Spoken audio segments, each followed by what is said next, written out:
There's a lot of guys going half speed, but as you've said, you only know one speed. So how did you approach that? Yeah, I didn't want to, get anybody hurt or hurt myself or anything like that. But, Coach Marinelli, he was texting me all week, don't take any steps back, run to the ball, and, do the things that got me there. So I didn't want to go and be, over the top and go bull rush people or anything like that. But I still wanted to, work my game a little bit.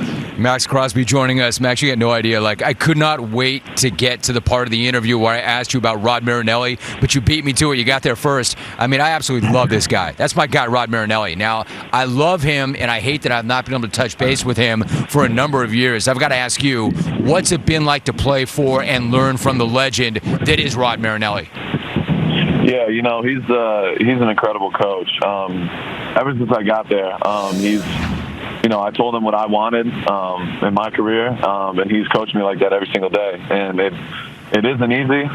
He pushes me to my limits. He always is constantly looking for improvement, and he always wants more. And, for me, I don't want to be, an average player. I don't want to be just a Pro Bowler. I want to be, the best, version of myself that I can be. And, I can't say enough good things about him. He's a big reason why I'm here today. I got so much love for that dude. He's an incredible person. I love hearing that from you. Maxx Crosby is joining us right now. Now, Josh McDaniels was recently introduced as the team's new head coach. I know you and a lot of the other guys were really high on Rich Bisaccia getting that opportunity and may have, in fact, wanted him to be the head coach. How did you treat the change from him to McDaniels, and what's your reaction to McDaniels getting that job? Yeah, obviously it's tough. Rich, I think Hunter Renfro said it best. It was like losing a teammate. He's such a special dude. He's a guy you can trust, and everyone in the building had, mutual respect for him. So when you lose a guy like that, especially when he led us to where, he led us, it's obviously tough. But Coach McDaniels, obviously it's nothing against him. He did nothing wrong or anything like that.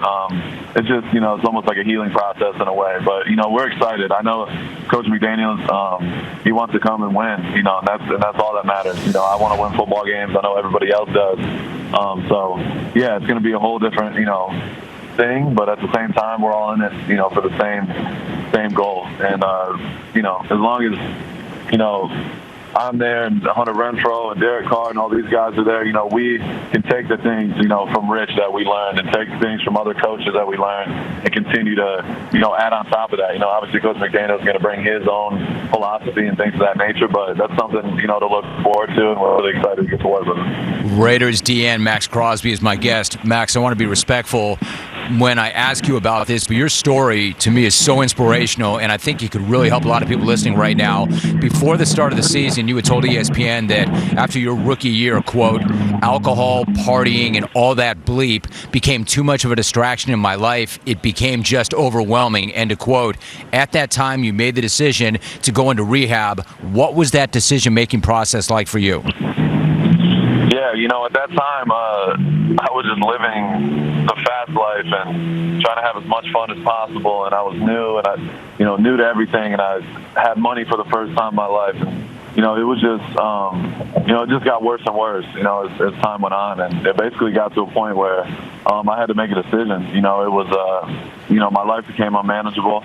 And, I had to look myself in the mirror, and it was honestly the best decision I ever made. I'm almost, it's almost been 2 years, and, it's obviously an everyday battle, and I'm still, working through things and continuing to improve in those areas. But, yeah, it's incredible. And the whole point of, going out and talking about it is just giving back and being of service to other people. So it's been an incredible journey, and it's just getting started. I mean, I really appreciate that response very, very much. So you went into rehab on March 11th, 2020, which was pretty much when the world started to shut down due to COVID.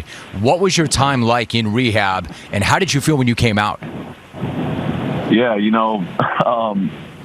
I came out to L.A., and at first, obviously, I was very against it, and I didn't want to do it, but I knew I needed to. And, that was, the first year and everything, the beginning of all of it is super tough, because you're just completely changing the way you live. So, just accepting that you have a problem is the first step. So, yeah, you know, coming out here to LA, being in rehab for 30 days, it was very humbling, to say the least, and but it was an incredible experience. You know, a lot of people think of rehab as like you're trapped in an insane asylum or something like that, but you know, it was just it was an awesome experience. I got to meet, you know, lifelong friends. I still talk to some of the people I was there with, and you know, it's a big part of the reason why, you know, I'm still sober today.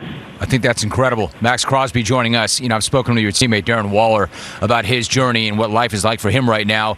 Max, when you consider where you were roughly 2 years ago and where you are right now, an All-Pro, the Pro Bowl MVP, I mean, how big has this transformation been for you, and what is your life like now?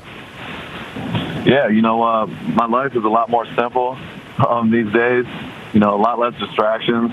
And, you know, at the end of the day, a guy like Waller, you know, having him around me has been an inspiration. And he was a big, you know, reason and a person that I could look to get sober. Because my rookie year, I wasn't. And, you know, I seen what he was doing, and, you know, that was huge for me, knowing somebody else in my locker room can get clean. I didn't think it was possible, but, you know, just having people like him around and just having a great group of people around me, a tight-knit circle, makes life a lot more simple. And, you know, at the end of the day, it comes down to the work. My everyday routine, my nutrition, my recovery, my training habits, all those things, that's what, you know, I feel like attributed to what I accomplished this season. But, you know, at the end of the day, it's, you know, next season is next season, and we're about to start the whole process again. And, you know, we just want to continue to keep growing and continue to be an even better player, and that's the goal this offseason. So I'm really looking forward to it, and, you know, the work has to come first.